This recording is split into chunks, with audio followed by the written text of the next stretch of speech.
자, 지난주에 말씀드린 것처럼 우리에게 제일 필요한 것은 하나밖에 없습니다. 오직 성령, 이거 하나만 있으면 됩니다. 근데 지난주에 말씀드린 것처럼 하나님께서는 우리에게 많은 것을 주시지 않고 하나만 주시잖아요. 왜냐? 그 하나만으로도 우리에게는 모든 문제가 해결될 수 있기 때문입니다. 그렇다면은 하나님께서 주시는 그 오직 하나, 그렇죠? 단 하나의 답, 그 하나의 답을 받아들일 수 있는 오직의 준비가 우리에게 되어져 있어야겠죠. 하나님은 오직으로 주시는데 우리도 오직으로 화답을 해야 되잖아요. 그렇죠? 오직 성령이 너에게 임하시며. 근데 우리는 지금 어떤 상태죠? 하나님께서는 오직 성령, 오직 예수를 주셨는데 우리는 그 예수를, 그 성령을 이렇게 그냥 생각하고 있죠. 그 중에 하나, 그렇죠? 그 중에 예수. 우리가 바라고 있는 수많은 것들 중에 하나. 그런 영적 상태면은 사실 하나님께서 오직을 주실 수가 없겠죠. 우리의 영적 상태가 먼저 오직이 되어져야 됩니다. 그렇죠? 나에게는 수많은 그런 답이 필요한 게 아니야. 나는 수많은 길이 필요한 게 아니야. 하나님께서 나에게 오직 한 가지 길만 주셨고 한 가지 답만 주셨어. 그 안에 모든 것이 다 들어있기 때문이야. 그렇죠? 여기에 대한 답이 나야 됩니다. 오직을 받아들일 수 있는 나의 오직의 영적 상태. 그게 먼저입니다. 그렇다면 내가 지금 어떤 영적 상태인지, 어떤 마음 상태인지 점검을 해야겠죠. 과연 오직의 영적 상태는, 오직을 받아들일 수 있는 그 영적 상태는 어떤 상태인지 성경에서는 어떻게 말하고 있는지를 내가 봐야 되잖아요. 자, 마가복음 잠깐 보겠습니다. 성경에서는 오직의 영적 상태가 된 사람을 어떤 사람으로 얘기하고 있는지 마가복음 9장 33절부터 잠깐 보겠습니다. 37절까지입니다. 예수님을 따라다니고 있는 제자들이, 자, 예수님 저기 앞에 가시는데 제자들 뒤따라가면서 그들끼리 이제 속닥속닥 얘기를 하죠. 우리도 그런 얘기 할 수 있잖아요. 근데 그들이 가장 관심 있어 하는 부분이 뭐냐? 서열입니다. 서열. 12명인데 누가 첫째가 될래? 그렇죠? 우리 중에 과연 누가 큰 자냐? 그런 거 있잖아요. 여러분들도 다 모임 있잖아요. 그럼 그 중에 큰 자가 되고 싶은 마음이 누구나 다 있겠죠. 근데 예수님의 제자들도 마찬가지입니다. 예수님이 저기 앞에 가시니까 예수님 안 들리게, 예수님 들으시면 좀 그렇잖아요. 그러니까 안 들리게 자기들끼리 그냥 얘기를 하는 겁니다. 변론이, 다툼이 일어나죠. 그렇죠? 논쟁이 일어나죠. 가버나움에 이르러 집에 계실새 제자들에게 물으시되 너희가 도중에서 서로 토론한 것이 무엇이냐? 그렇죠? 길 가는 중에서 너희가 뭘 토론했니? 대답을 못하죠. 저희가 잠잠하니. 이는 노중에서 서로 누가 크냐 하고 쟁론하였습니다. 자, 그러면은 이 제자들 12명이 각각 자기가 유리할 수 있는 조건을 기준으로 얘기했겠죠. 그렇죠? 자기한테 유리한 것들을 기준으로 얘기했겠죠. 그래야지 자기가 큰 자가 되니까. 그래서 어떤 사람은 아마 이렇게 얘기했을 것 같아요. 아, 내가 큰 자가 될 수 있는 유리한 조건이 나한테 있어. 그게 뭐냐? 예수님이 나를 제일 먼저 선택하셨어. 그렇죠? 나를 첫바다로 선택하셨으니까 내가 제일 큰 자야. 그 기준으로 말하면은 그 사람이 제일 큰 자가 맞죠. 근데 그 얘기를 듣고 다른 사람은 또 자기가 큰 자가 될 수 있는 기준을 또 얘기했겠죠. 아니야. 예수님께서 나한테 제일 많이 말을 거셨어. 그렇죠? 예를 들면, 아니, 예수님이 나를 말씀하시면서 제일 많이 나를 쳐다봤어. 그런 거. 아니면, 제일 나이 어린 놈은 어떨까요? 요한, 제일 나이 어린. 아니야. 나이가 제일 어린 사람이 제일 큰 자예요. 왜냐? 더 오랫동안 쓰임받을 수 있잖아. 각각, 그렇죠? 자기가 큰 자가 될 수 있는 기준을 다 생각하고 막 그걸 가지고 막 얘기를 했겠죠. 그러면 우리 입장에서 한번 따져보면 여러분들은 뭐라고 막 의견을 내세울까요? 아, 내가 현장에서 제일 다락방을 많이 해. 내가 제일 복음을 많이 전해. 예를 들면 그런 것들도 큰 자의 그런 기준이 될 수 있겠죠. 내가 예배 시간에 제일 일찍 도착해. 예를 들면 그런 거. 내가 여기서 제일 늦게까지 남아서 기도해. 그런 거. 남이 못하는 것들. 근데 나는 하고 있어. 그 기준. 내가 중심이 되는 기준. 내가 큰 자가 되는 기준. 큰 자. 진짜 이런 기준을 통해서 큰 자가 되본들 그게 진짜 큰 자일까요? 아니죠. 예수님은 오히려 뭐라고 얘기하고 있죠? 너희들의 기준에 의한 큰 자, 세상 기준에 의한 큰 자가 아니다. 오히려 하나님 나라의 기준은 정반대야. 정반대야, 정반대. 이렇게 얘기하시죠. 너희들 중에 누구든지 큰 자가 되고 싶으면 어떤 자가 되라? 종이 되어라. 예, 오히려 작은 자가 돼서 그렇죠? 섬기는 자가 되라. 그렇게 말씀하십니다. 자, 뒤에 말씀 보시죠. 35절. 예수께서 앉으사 12제자를 불러서 이르시되 아무든지 첫째가 되고자 하면 무사람의 뭐가 되라? 끝이 되며 무사람을 섬기는 자가 되어야 하리라. 그리고 나서 정말 중요한 비밀을 말씀하십니다. 36절, 37절 속에서 여러분은 모든 답을 내셔야 됩니다. 왜 이런 예를 들으셨을까요? 어린 아이 하나를 데려다가 그들 가운데 세우시고 안으시며 제자들에게 이르시되 누구든지 내 이름으로 이런 어린 아이 하나를 영접하면 곧 나를 영접하며 누구든지 나를 영접하면 나를 영접함이 아니요 나를 보내신 이를 영접함이니라. 이 안에 사실 엄청난 비밀이 담겨져 있습니다. 하나 질문하겠습니다. 어린아이를 영접한다. 어떤 사람이 어린아이를 영접할 수 있죠? 어린아이를 영접한다는 의미를 썼습니다. 영접한다는 표현을 썼는데 영접한다는 의미 안에는 어린아이의 상태를 그대로 알고 수용한다는 뜻입니다. 어린아이의 상태가 어떤 상태인지 아시죠? 진짜 유치한 상태일 수도 있고요. 그렇죠? 순수한 상태일 수도 있고요. 뭣도 모르는 상태, 그렇죠? 세상 물정 모르는 상태, 그리고 나만 아는 상태, 고집스러운 상태, 모든 상태가 다 포함이 됩니다. 어린아이의 그 모든 조건을 알면서도 뭐한다? 영접한다. 누가 이렇게 할 수 있죠? 누가 이 어린아이를 영접할 수 있죠? 어떤 사람이 할 수 있느냐? 스스로 작은 자라고 생각하는 사람이 영접할 수 있는 겁니다. 왜? 나는 작은 자니까. 나는 부족한 자니까. 나는 죄인이니까. 나는 이 사람들 중에 제일 쓸모없는 자니까. 그렇죠? 자기 자신이 가장 작은 자라는 사실을 아는 사람이 이런 어린아이를 영접할 수 있는 겁니다. 한번 보시죠. 교회 안에도 작은 자라는 생각을 자기가 작은 자라는 걸 알고 있는 사람은 교회 안에서도 당연하게 작은 일들을 하게 됩니다. 작은 것들을 당연히 보게 되거든요. 그 작은 게 뭐죠? 남들은 다 큰 자가 되기 위해서 막 자기 자신을 막 드러내려고 하고 큰 일을 맡으려고 하고 그렇죠? 인정받으려고 하고 하는데 작은 자는 그렇지 않아요. 자기가 작다는 걸 알기 때문에 부족하다는 걸 알기 때문에 연약하다는 걸 알기 때문에 남들이 하지 않는 그렇죠? 그렇지만 교회 안에서 가장 필요한 일들이죠.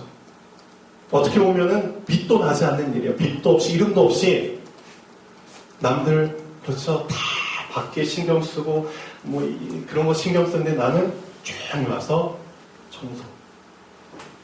진짜 작은 일이에요. 어떻게 보면 청소. 남들이 하기 싫은 일이죠.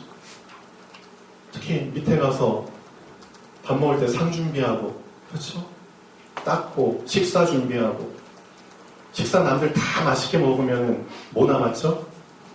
설거지 남았죠? 다 하기 싫죠? 설거지하고. 작은 일이에요. 그렇지만 작은 자기 때문에 그 작은 일을 당연하게 하게 되는 겁니다. 당연하게. 그런 의미가 포함된 엄청난 단어입니다. 어린 나이를 영접한다. 스스로를 작게 생각하는 사람이 영접할 수 있는 겁니다. 스스로를 크게 생각하는 사람은 절대 어린아이 눈에도 안 들어오죠. 저 조그만 놈 영접해봤자 뭐해. 나만 귀찮고 나만 힘든 걸. 그렇죠? 근데 작은 자라고 생각하는 사람은 나에게는 부족한 것들, 그렇죠? 나에게는 작은 것들도 서로 나눠줄 줄 압니다. 내 주머니 안에 사탕이 몇 개 들어있어? 근데 작은 사탕들이지만 꺼내가지고 하나씩 줄 수도 있죠. 그게 진짜 작은 자의 마음입니다. 여러분은 어떠세요? 여러분은 큰 것만 찾아서 지금 이렇게 눈에 불이 켜져 있으니까 언제 내가 인정받을까? 언제 내가 큰 일을 맡을까? 그러세요? 근데 문제는 뭐냐면 나는 정말 예수님 앞에 나갈 자격도 없어. 난 너무나 작은 자야. 나는 죄인 중에 괴수야. 이런 사람에게 어떻게 예수님이 찾아올겠어? 스스로 작고 부족하다고 생각하는데 예수님이 뭐라고 말씀하시냐? 이 어린아이와 같은 작은 자를 영접한 사람은 어린아이를 영접한 게 아니고 누굴 영접한 거다? 맞습니다. 예수님을 영접한 겁니다. 많은 크게 되려고 하는 사람들이 예수님을 찾고 예수님을 그렇죠? 만나고 싶어 하지만 예수님은 그곳에 없거든요. 오히려 작은 자, 그 작은 자 속에 예수님을 만날 수 있는 비밀이 있는 겁니다. 놀랍죠? 스스로를 큰 자로 어떻게 하면 내가 큰 자가 될까? 그 나만의 기준 속에서 드러내려고 하고 신앙생활을 하려고 하는 사람들에게는 미안하지만 성령께서 만나 주실 수가 없는 겁니다. 하나님을 만날 수 있는 그 비밀이 어디에 있느냐? 어린아이에게 있거든요. 어린아이를 영접할 수 있는 사람은 작은 자라는 사실을 붙잡은 사람입니다. 하나님께서는 이 작은 자의 마인드를 붙잡고 있는 사람에게 찾아오시거든요. 나는 작은 자고 작은 일을 했을 뿐인데 하나님께서는 이 사람 속에 그리스도를 만날 수 있는 비밀을 주셨고요. 그리스도를 영접한 사람은 그리스도를 영접한 게 아닙니다. 그리스도를 보내신 분을 영접한 거라고 했죠. 창조주 하나님을 만나는 겁니다. 그 작은 일 속에 가장 크신 분을 만날 수 있는 비밀의 문이 이 안에 들어있거든요. 이 안에 그리스도를 모든 응답의 문이 비밀이 이 안에 들어있는 겁니다. 근데 스스로 작게 여기지 않는 사람은 미안하지만 그리스도 못 만납니다. 그리스도 보내신 분 더더욱 못 만납니다. 여러분 어떠세요? 여러분 스스로를 정말 가장 부족한 자, 작은 자라고 생각하십니까? 그 사람은 평상시에 드러납니다. 남들이 신경 쓰지 않는 가장 작은 것들, 내가 작은 자이기 때문에 당연히 그 작은 일을 당연하게 합니다. 그 사람이 진짜 하나님을 만나는 사람입니다. 하나님을 만날 수 있는 비밀이 이 안에 들어있거든요. 여러분 어떠세요? 나는 빨리 사역을 여러 군데 해가지고 내 이름을 드러내고 싶어. 난 빨리 성도님, 불신자들 많이 데리고 와가지고 나를 좀 드러내고 싶어. 그런 사람들이 있습니까? 전도하시는 분들 중에 그런 분들이 꽤 많이 있더라고요. 나는 몇 명 전도했어. 예를 들면 다른 교회 가보면 그게 아닙니다. 나는 너무 부족한 사람이야. 그렇죠? 하나님께서 누굴 쓰셨는지 한번 보시죠. 사사기 한번 보시겠습니다. 하나님이 누굴 찾아오셨는지 한번 보시죠. 사사기 6장 15절입니다. 하나님은 이런 나를 찾아오실까요? 사사기 6장 15절. 하나님이 기드온을 부르시죠. 기드온 누군지 아시죠? 기드온을 찾아오십니다. 기드온과 300용사. 근데 기드온이 뭐라고 답변하는지 한번 보십시오. 이 속에서 하나님이 기드온을 왜 찾아오셨는지를 볼 수 있는 겁니다. 기드온은 스스로를 뭐라고 여겼는지 한번 보십시오. 기드온이 그에게 대답하되 주여 내가 무엇으로 이스라엘을 구원하리이까? 보소서 나의 집은 므낫세 중에 극히 약하고 나는 내 아비 집에서 제일 뭐다? 작은 자입니다. 우리 지파는 가장 약한 지파고 우리 지파 중에서도 우리 가족은 가장 작은 집입니다. 그 작은 자 속에 있는 저입니다. 제가 어떻게 이스라엘을 구원할 수 있겠습니까? 하나님은 이런 작은 자를 찾고 계시는 겁니다. 여기에 맞는 문맥이 있죠. 사도 바울. 사도 바울이 정말 예수님께 하나님 저의 이 부분을 좀 가져가 주십시오. 사도 바울의 지병이 있었잖아요. 안질이라고 하나요? 뭔가요?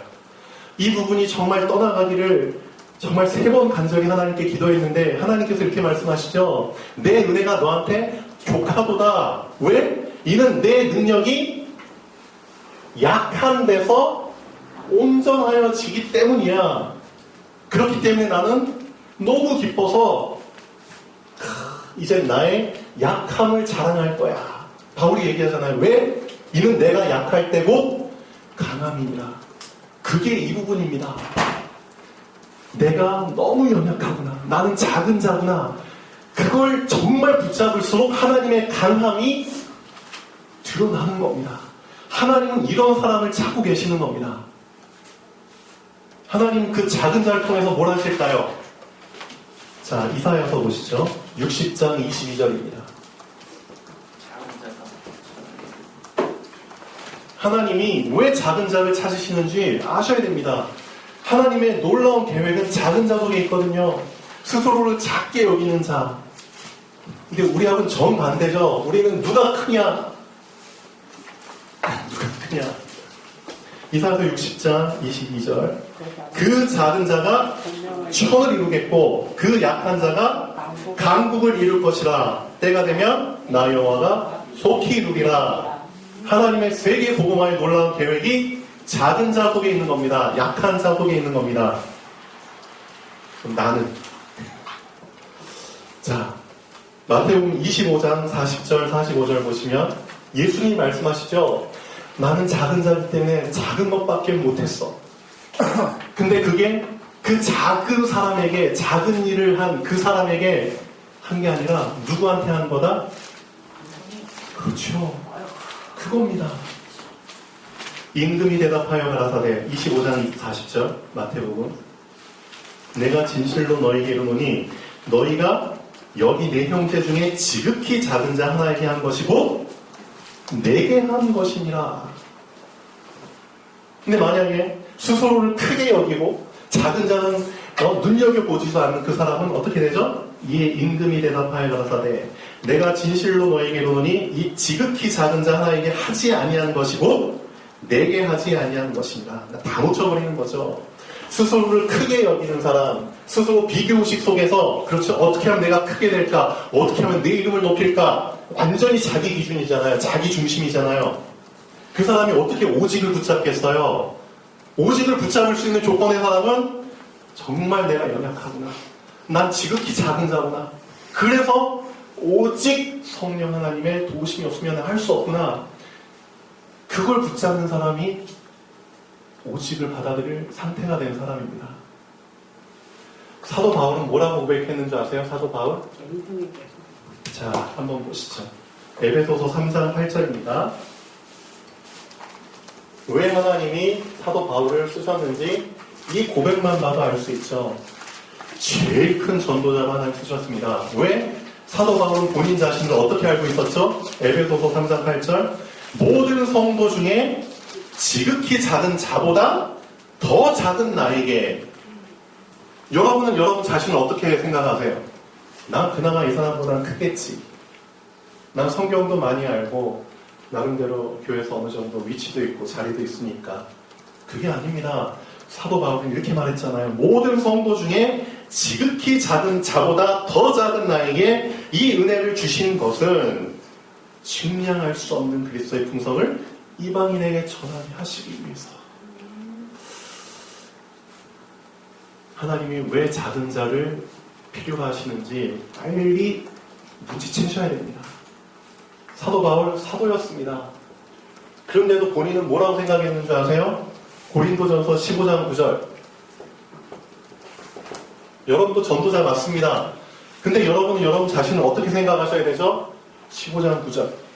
나는 사도 중에 지극히 작은 자라. 맞습니다. 내가 하나님의 교회를 핍박하였으므로 사도라 칭함을 받기에 감당치 못할 자로다. 하나님은 이런 전도자를 찾고 계십니다. 지극히 작은 자로다. 우리하고 좀 정반대죠. 그래서 오직에, 그렇죠?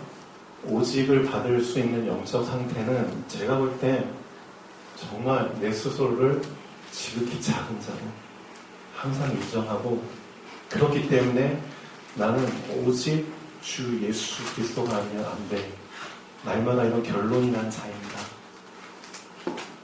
그냥 내 스스로 그냥 난 지극히 작은 자인 척하는 사람은 그건 다 들통나죠. 성경에서 그냥 지극히 작은 자에게 하나님이 관심 가지니까 그럼 나도 지극히 작은 자인 척 해볼까? 그건 아닙니다. 내가 얼마나 지극히 작은 자인지를 진짜 깨달으셔야 됩니다. 정말 발견하셔야 됩니다. 그 사람이 오직 성령을 받을 준비가 된 사람입니다. 근데 스스로 큰 자라고 생각하는 사람은 미안하지만 사도행전 1장 8절이 어떻게 되는 줄 아세요? 정반대로 됩니다.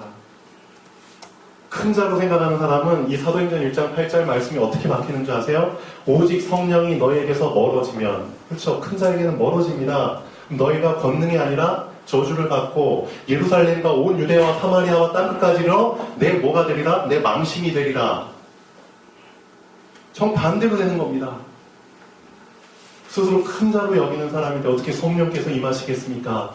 성령이 멀어지죠. 넌 아직도 안 됐어. 난 작은 자를 찾고 있단 말이야. 내가 온 것은 의인을 찾으러 온 게 아니야. 누굴 찾으러 왔다? 죄인을 찾으러 온 거야. 스스로 죄인이라고 인정하는 사람을 찾는 거야. 죄인이라고 인정하는 사람은 이런 큰 마음 안 가져. 누가 대접해주기만을 기다리는 게 아니야. 작은 자라는 걸 알기 때문에 내가 스스로 할 일을 찾아서 하는 거야. 그렇죠? 한번 잘 생각해 보세요. 나의 영적 상태.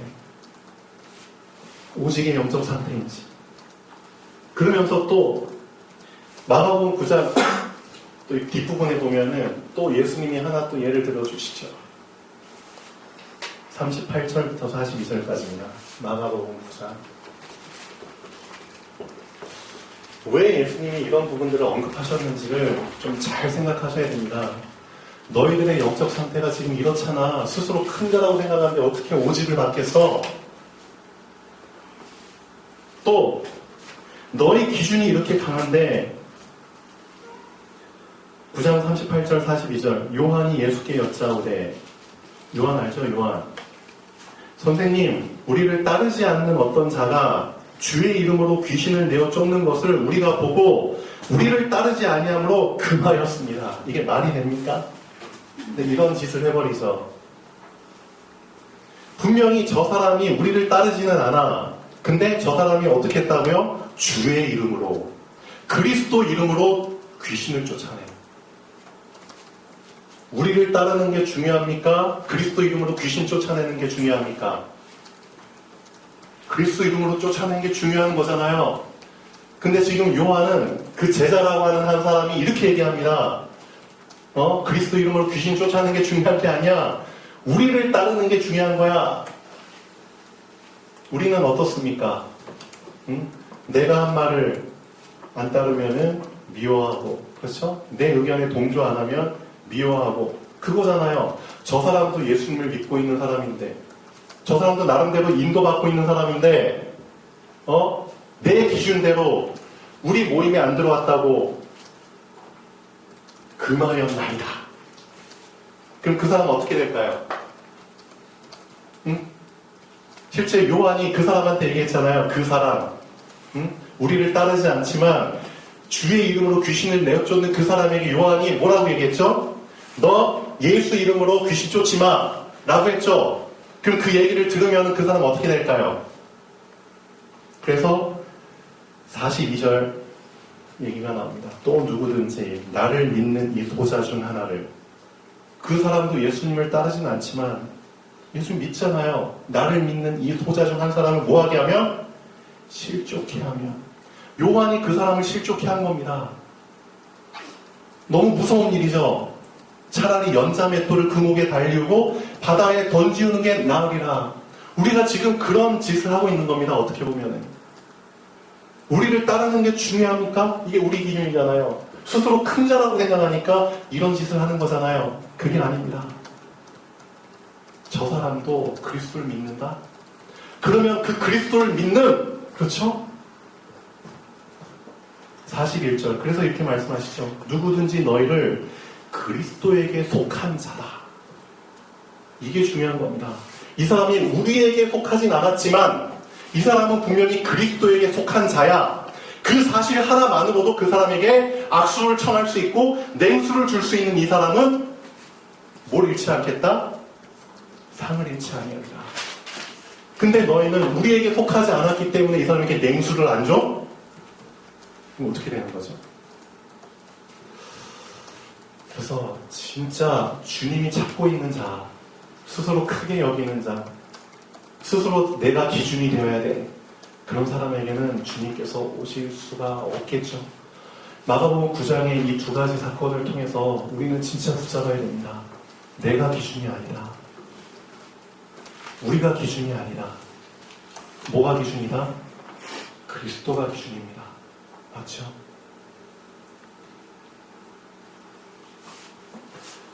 그래서 우리의 무시무시한 예틀, 이게 우리의 예틀이잖아. 이게 제자들의 예틀이었습니다.